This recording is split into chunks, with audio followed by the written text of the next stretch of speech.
and welcome once again to Ivy English. I'm Karen. And I'm Chris Gorski. Today is September 17th, and we're on page 47 in your magazines. Today we have a two-part article entitled Cooling Hacks, Modern versus Ancient Wisdom.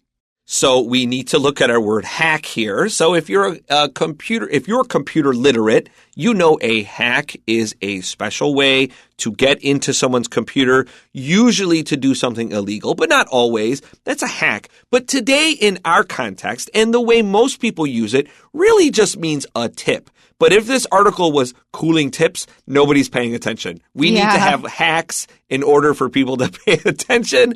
So we have some modern ways people have learned to cool off, and tomorrow we'll have some ancient ways to cool off. We would call that clickbait. Yeah, I suppose so. Yeah, if there's something that attracts you because it looks kind of outrageous, maybe a little bit exaggerated, I wouldn't call it clickbait, but that's what we would call it if it's something that's a bit exaggerated. And it's spelled C-L-I-C-K-B-A-I-T. Bait is what you put on a fishing line to catch fish. Click is what you do with your mouse. So clickbait. Yeah, it makes it more attractive to the reader. As a matter of fact, speaking of clickbait, a few years ago with some of my home tutoring students, these two great boys, they're real smart and very interested in computers and science. They shared me one of these life hack videos. And it was very clickbaity. It was very obvious that some of these were complete garbage. So I said, well, let's do the experiments ourselves. And these involve things like putting pieces of coal in a jar of peanut butter. Yeah. And you get this refined diamond, like crystal thing. Oh, nonsense. It was just bonkers nonsense. Some of them looked more plausible than others, but we tried to recreate them one by one down the video. And some of them, with enough practice, you could get some kind of satisfying result, but nothing that couldn't have been handled more just the way you're used to doing it. So sure, there are some tips that exist out there, but most of these tips, these hacks are here just to get you to watch a video so you can watch an ad and the video producer makes some money. Yeah, pure entertainment plus advertising. You know, what that makes me think of first is I would not want to waste that peanut butter. Peanut butter is too precious to waste like that. We stuck a big old piece. Getting the coal was harder than the peanut butter, if I'm being honest. But today we have some real hacks that you can use. This is not clickbait nonsense. Okay, some newer ones and some older ones, modern versus ancient wisdom. In many places around the world, summer is a time of brutal heat and humidity. What's more, global climate change is expected to make things worse. The world is experiencing an upward trend in temperatures, with 2023 standing out as the warmest year ever recorded. Even in temperate regions, extreme heat waves have become more frequent occurrences. Thus, it should come as no surprise that people are always looking for new ways to beat the heat. While the first action most people take is to turn on their air conditioning units as temperatures go up, other effective measures can be taken in the home to counter the heat. Strategically placing fans can enhance air circulation. During cooler periods, placing a fan near an open window can bring in fresh air, and when it's warmer, positioning a fan to face outward can help expel the indoor warmth. Understanding the body's reaction to heat can also aid in keeping cool. Blood vessels expand when the body's temperature rises, which increases blood flow to the skin to release more heat. The cooled blood then circulates through the body. Applying a cold patch or running cool water over pulse points where blood vessels are close to the surface can boost this cooling effect. Our diets can similarly have an enormous impact on body temperature. While consuming a big bowl of ice cream might seem like a great idea to cool off, it can actually warm the body internally because heat is generated when the body is digesting fats. Likewise, foods high in protein, such as beef or pork, can increase body temperature due to the energy required for digestion. Instead, opt for meals that include mainly fruits and vegetables on hot days because they are easier to digest and abundant in water, which helps cool the body. That's great advice. We're going to go back to the beginning. In many places around the world, summer is a time of brutal heat and humidity. Just keep in mind that summer is different in the northern hemisphere from the southern hemisphere. Yeah, so it was funny reading this article a little bit because mentally in September, even though I've been here for 20 years now, mentally September to me is still football season. It's still the beginning of the best season of the year, cooler weather in the fall. It's like 10 degrees Celsius in the evenings where we're from, maybe colder many times. Yes. But here it's like, hot. Oh, it's still only 35 degrees. Exactly. And they also mentioned humidity, which is what makes people really feel the heat here in Taiwan. Yes. Being back home earlier this year, I stepped off the plane and how dry it was. My body felt so good. Yeah. Yes. And here, the humidity it's just brutal, to use that word again. I had that exact same feeling when I stepped off the plane in Lyon. Going to Grenoble, I thought, so dry. I have one of my students moved to Texas earlier this year, and I told him before you go, I said, when you go, I want you to step off the plane and take one deep breath and pay attention to the humidity. And sure enough, I got an email a couple of days later, like, oh, it's really different. Yeah, that's right. And every time we come back to Taiwan, the first thing we feel and smell is the heavy air. Everything I feel is like a punch to the face. It's the humidity. Heavy air. All right. Yeah, the humidity really makes you feel the heat. And also the cold in winter when it's really humid. Yes. All right. What's more, global climate change is expected to make things worse. It's making a lot of things worse. The first thing that comes to mind for me is the dying corals. The corals are being bleached and dying. Right. Especially with the higher temperatures, increased acidity, you're going to have coral problems. The world is experiencing an upward trend in temperatures, with 2023 standing out as the warmest year ever recorded. There are global warming deniers. A lot of people say, oh, this is just normal. It's no big deal. There are a lot of people that deny it in the United States still. They are probably going to find out too late. I think there are enough doubters around, or at least people that think that we could not change and not experience things too terribly, or they're so old that they don't care that things are going badly I'm dying anyways, that we may be in some real trouble. That's my pessimistic worldview. That's how I imagine. Now, when we say the warmest year ever recorded, what does that mean? Well, most weather recording starts around the year 1850, but realistically, we're thinking 1880. However, there is a place in central England that has had records kept since 1659, if you can believe that, which is very impressive to think that far back. This whole time that we've been talking about global warming, people are saying, well, it's a hoax and we shouldn't have to change. We should have changed even without global warming. We shouldn't be burning fossil fuels because we're going to run out of them and they create a lot of pollution. There's a lot of things we should change even without global warming. So what if climate deniers are correct that global warming is a hoax, but we continue down a path of creating green technology and stop using fossil fuels? What is the after effect? We will have cleaner air, cleaner water, less pollution. Even if climate deniers are correct, we still win in the end because overall people have a better environment. That's what I have been thinking all along, and I don't know why people don't talk about this more. Okay, even in temperate regions, extreme heat waves have become more frequent occurrences. So temperate is a key word here. Temperate, of course, looks like temperature, but it is a little different. A temperate region, usually, think of like southern Canada, northern United States, where you have 4 distinct seasons. September and October and November are fall. January, February, and March are very cold and snowy, etc. In other words, the place where Chris and I come from. we come from temperate regions. Temperate regions. Thus, it should come as no surprise that people are always looking for new ways to beat the heat.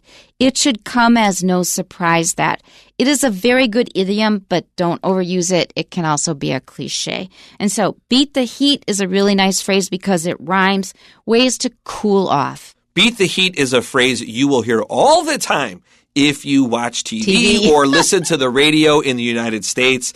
That is just one of those phrases that is beat into you over the years. Beat the heat. Let's continue to our next paragraph. While the first action most people take is to turn on their air conditioning units as temperatures go up, other effective measures can be taken in the home to counter the heat. Try to say that in one breath. It's not easy. Do you know why it is so swelteringly hot in Taipei in the summer?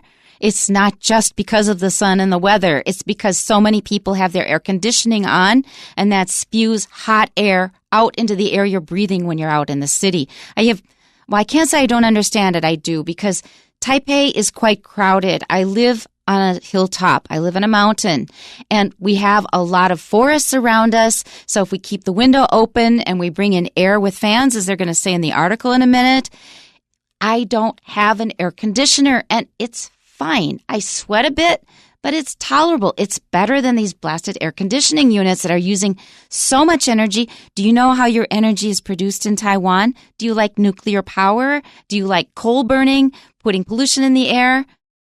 There are costs. There are definitely side effects of this. In my personal house, we don't use air conditioning until I'm showering before I go to school, because once after I shower, I'm all sweaty, and then I can't even get my clothes on.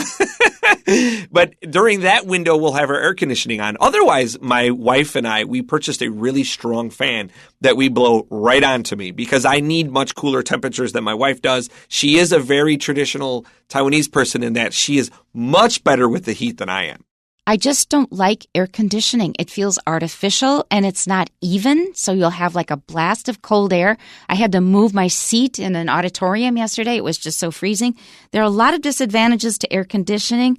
See if you can do without it. If you're in the city, I do realize it's a bit difficult. We do have the phrase counter the heat, which is just another way to say beat the heat. But I promise you, no ad person will say counter the heat over beat the heat. Exactly. But it's good to know this word. That's right. Let's continue here. Strategically placing fans can enhance air circulation. We've already mentioned that, and it's explained more in the next sentence. Strategically just saying careful consideration. Yeah, you have a plan.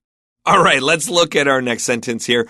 During cooler periods, placing a fan near an open window can bring in fresh air, and when it's warmer, positioning a fan to face outward can help expel the indoor warmth.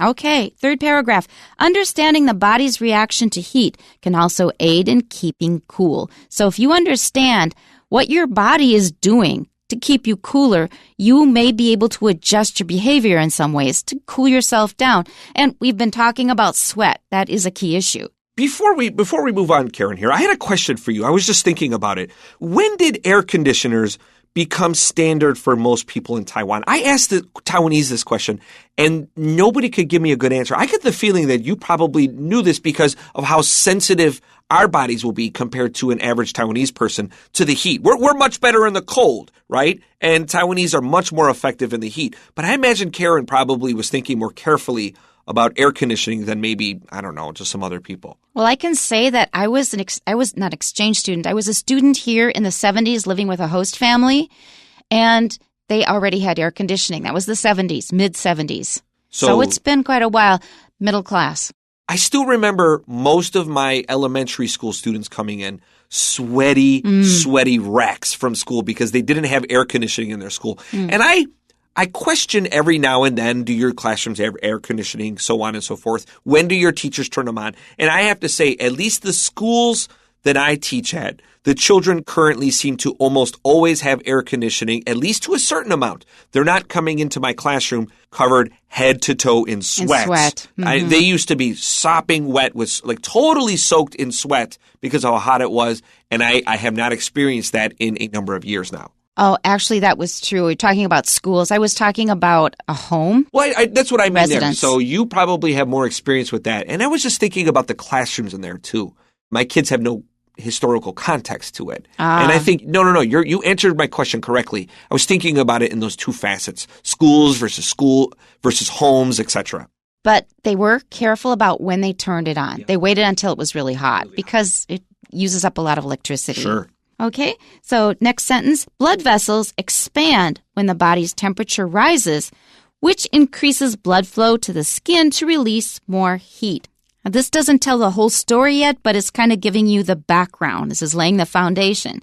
So blood vessels, these are the organs that carry blood throughout your body. When you get hot, they will get larger, and that means there's going to be more blood coming to the skin to try to get rid of some of the excess heat in the body. So a blood vessel are the different size veins in your body. There are different names for the larger and small veins. We have arteries. Those are the big ones. Veins are the just regular sized ones. That bring the blood back to the lungs. And then we have capillaries. Those are the little ones like in your nose. But we can just use this word vessels, blood vessels, just as a general term here. Okay, and the next step in the story, the blood vessels have brought the warm blood to the skin, to the level of the skin, where it can get rid of some of this heat.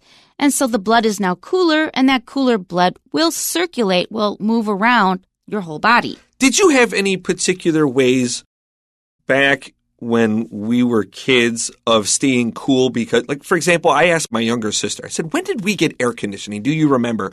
And we want to say we didn't have air conditioning in our apartments until we were in college. We were in our 20s, roughly around the year, it was after the year 2000. And that's the first time we can think we had air conditioning. We know in high school we didn't because of some nights how hot it would get there. And we would have like a wet washcloth and we would rub it all over our body. That was our way, my sister and I way, just dumping a washcloth on yourself. That's right. So it did get very hot and humid in Minnesota, though not as humid as Taiwan. But as kids, we would run through the sprinkler. That was so much fun. How about like sweaty nights? Like what did you do on a very hot night? So the word we might use is a sweltering night. So sweltering sounds like the word sweat. Sometimes you can take a bath, wipe yourself off. You keep wiping off the sweat. You wear very little clothing. You just have short sleeves or no sleeves and just shorts. So I guess you do what you can, and definitely fans. Yeah, fans were our friend. I think we were short a fan or something, and one of the things we did when we got part-time jobs was buy more fans, my sister and I. Right. Okay, next sentence. Applying a cold patch or running cool water over pulse points where blood vessels are close to the surface can boost this cooling effect. So Chris and I both did this. We just had a washcloth, we wet it, and it would cool off because the water evaporates, and then just apply it on our skin. And once I was passing it around, and it was a bunch of adults, and they thought I was kind of funny. I said, "Oh, would you like my wet washcloth?" They just kind of looked at me. And I thought, well, don't you want to get cooler? Yeah, right? Yeah. In the hood, back where we grew up, it was popular to put a wet towel on your head, especially if you were bald or you shaved your head, which was very common. So I grew up in a black neighborhood, and a lot of young black men like to shave their head. They have very short heads, and they'll put a towel over their head. Now, I always had kind of like medium-length blonde hair, so I always looked funnier than my friends, but it did work. Like putting the wet towel on your head and walking around felt pretty good. You talk about in the hood. In New York City, they will open fire hydrants for kids to play with the water. Yeah, I feel like Taipei needs more places like that. I know there are a few spots where they have like little fountains you can run through. They have a water park. A water park. They need way more water parks in this country. Good idea. Okay, our last paragraph. All right. Our diets can similarly have an enormous impact on body temperature. And that is really, really true. So if you're going to eat a really heavy meal of meat and potatoes and other things with gravy, that's not going to cool you off. When you start saying gravy, don't you instantly start thinking of like fall and winter? Yes. We really do think about our meals as a very seasonal kind of thing. I think almost instinctually. We almost know it from birth that some foods are good in winter, some are much better in the fall and spring and etc. Gravy was kind of fancy. We almost never had it unless it was a holiday. All right. So your diet, this means maybe what you regularly eat. You can also go on a diet, of course, when you're trying to lose weight. But here, diets means what we usually eat. While consuming a big bowl of ice cream might seem like a great idea to cool off, it can actually warm the body internally because heat is generated when the body is digesting fats. Ah, that brings back more memories because when it was hot in summer, in the evening, my mom would often suggest, should we have a treat tonight? So she would take out some money and one of us would go to the corner store and we would buy some popsicles or creamsicles or whatever Often they were ice cream. Sometimes they were more like frozen juice. Yeah, those frozen, they're just like red-colored sweet water, right? The Freezy Pops, those were so good. Those are my favorite. Yeah, I like the ice cream, though, I have to say. So fat is usually uncountable. This is your body fat. But here we're talking about the different fats in your foods, so this is going to be countable. Let's go on to our next sentence here. Likewise, foods high in protein, such as beef or pork, can increase body temperature due to the energy required for digestion. In other words, not too protein heavy, not too fat heavy. That's right. I think like salads, cold noodles, those are things we eat in the summer a lot more. And then you eat your spicy hot pot in winter. Except in Taiwan, they eat hot pot all the time. I don't get it. Let's go on to our next sentence. Instead, opt for meals that include mainly fruits and vegetables on hot days because they are easier to digest and abundant in water, which helps cool the body. And this is really true. If you don't feel like a heavy meal, you will often opt for fruit. And we had this a lot of time in the summer. In our family, we called it in Chinese, fruit big meal. So a big meal, that's just fruit. And that would be our dinner in summer. Yeah, so I think that especially in Taiwan, it is really easy to get some fruit daily. I will say in the United States, it does feel a little bit harder out of some seasons to get fruit, although in the fall, there were always plenty of apples to get very cheaply. Do you have any particular foods that you would eat seasonally, especially for, say, summer to stay cool? What were your go-to foods? Number 1, watermelon. But the problem is you're not going to sleep through the night. Yeah, you're going to be, there's a lot of water in watermelon that you're going to the bathroom. Frozen grapes. I always like frozen grapes. I love frozen grapes. Green grapes, not the purple ones. Frozen food now burns my mouth. I can't have it. Everyone, if you get some green grapes, put them in the freezer, and if they're a little too cold, like for Karen, take them out and let them sit on your counter for 30 minutes. They'll still be quite cold, but inside it'll turn almost like a popsicle. They are really good, and then you could even squish them into some water. It's very enjoyable. Try it out on the next really hot day. And now my mouth is watering. That's it for today. See you next time. Bye-bye. Bye-bye.